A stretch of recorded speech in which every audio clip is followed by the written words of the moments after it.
And so finally, dumating na kami dito sa Pico del Oro after parang mga 3 to 3 hours. Oo, ganun. Medyo mahaba din. Tsaka nagko-curve yung daan, kaya yung kasama ko, ayan, suka siya ng suka. Ayan, panoorin sa TikTok ko, lalabas yung suka niya. So first thing to do ay hanapin ang aming room sa 5th floor. Okay, so ito yung room namin and ito nakita nyo kompleto naman except for one kasi kailangan namin i-heat yung mga food namin. So ito yung gagawin nyo dito sa Pico del Oro. And what's good about this place, ito meron silang elevator. Yes. Ayan, so para sa mga hirap maglakad. Ayan, ito very convenient naman kahit nasa 5th floor kami ay madaling pumunta from one place to another. Okay, so dumiretso kami sa room pero dapat pala tayo ay magre-register muna dito and hanapin natin yung registration. Kasi pag hindi kayo naka-register, hindi nyo maiikot itong Pico del Oro. Kung wala naman kayong private vehicle, mag-aantay lang talaga kayo ng shuttle. Kaya lang, mag-aantay kayo. So better na may dala na rin kayong sasakyan. So pupunta tayo ng, ano na pupunta natin? Country Club. Ayan. Ayan. So kailangan na yung Romel po. Ay, hindi pa namin siya. Wala pa siya. Ayaw. So dahil sa condo kami nagstay, eto, nandito kami sa Country Club para kumuha lang ng ganito. Ayan.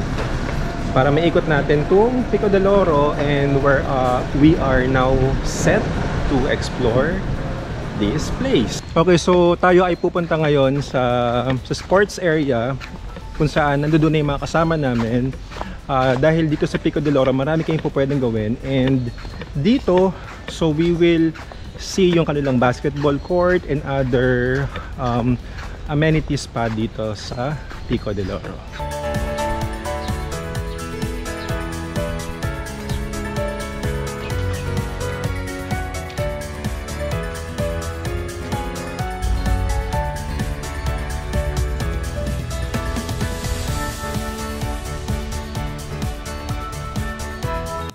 So ito, kami ay nagtatanong-tanong dahil medyo malaki yung place niya. And ito, nakarating kami sa Country Club kung saan dito nyo makikita yung kanilang swimming pool. Ito siya.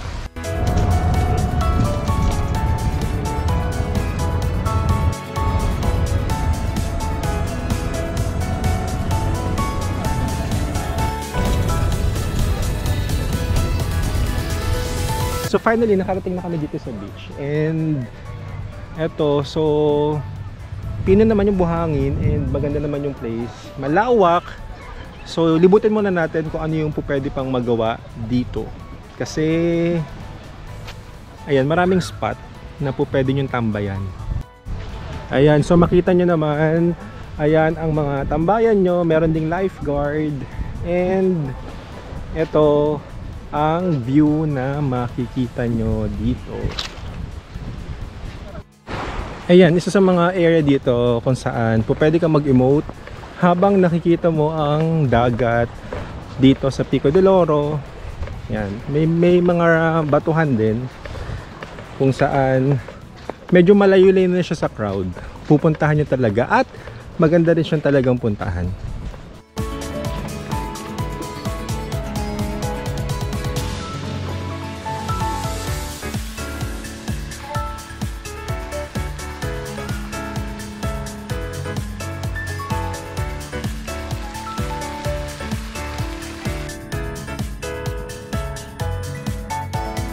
So dito sa beach, ito yung mga pwede nyong gawin.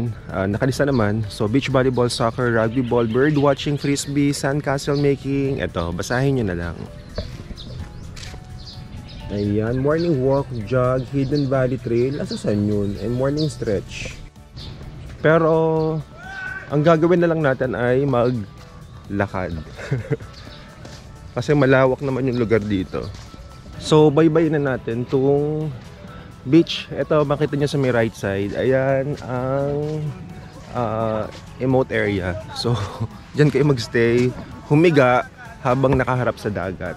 And okay, habang naglalakad kayo, so ito, meron mga restaurant sa paligid kung gusto nyo kumain. So dito lang ay walang cash kailangan credit card, debit card, or GCash. And from the accommodation naman namin sa condo, walking distance lang siya. So, pwedeng hindi na rin naman na kayo mag-shuttle.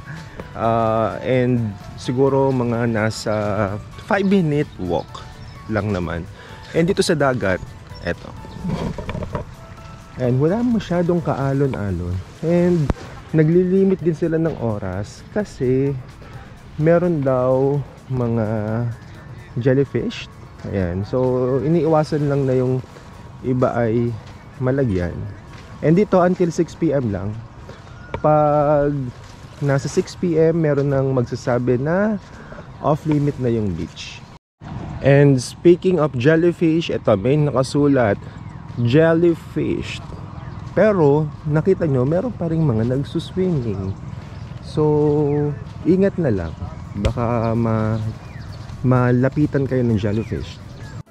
Ang nakalagay pala dito, for members and accompanied guests only. Meron ding mga lifeguards sa paligid na naka-standby. And wag naman kayo mag-expect na white sand yung beach. Even if it's not white sand, sobrang pino naman ng buhangin dito. So itong paglalakad nyo sa area, merong sa side na ito, puro buhangin lang. And dito may sa likod ko, nandoon yung mga rock kung saan maraming mga crabs. Kaya lang, hindi rin pinapalapit yung mga guest doon. So hanggang sa may side lang sila, sa may view deck lang sila magstay. Ayan, may nagsabi sa akin, ito palang area na nilalakaran ko, for members lang pala. Doon nakalusot lang ako. So yun lang, merong area for members, merong for guest. Kasi itong for members ay may swimming pool na malapit sa dagat. So kami ngayon naglalakad-lakad lang dito sa Pico del Oro, and isa sa mga pupuntahan natin dito ay ang kanilang hanging bridge with my travel buddy. So dito ka na lang makakakita ng ay meron palang ganung lugar kasi nga ang laki. So, silipin naman natin itong hanging bridge. And katabi niya itong magagandang mga condominium na kung saan we will also buy.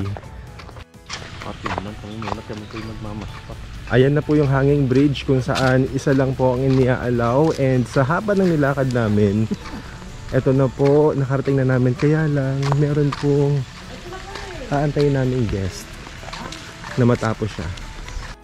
So this is the hanging bridge. Medyo ano lang siya, ma-shake lang kasi hanging nga di ba? Okay, so balik na tayo sa ating condo para mag-prepare pa for more activities. Ayan, so dito ang finale ng ating trip dito sa Pico del Oro, and syempre dahil sobrang init, dito na lang tayo sa pool magpapalipas ng oras. And dahil kagabi ay hindi tayo na payagang mag-extend ng oras, but this time dito sa pool, eto wala masyadong nagsuswim at this time. And eto, so sa paligid naman makikita nyo, meron ditong pupwedeng kainan and tambayan. So eto yung best spot so far na nakita ko dito sa Pico del Oro sa Nasugbu, Batangas.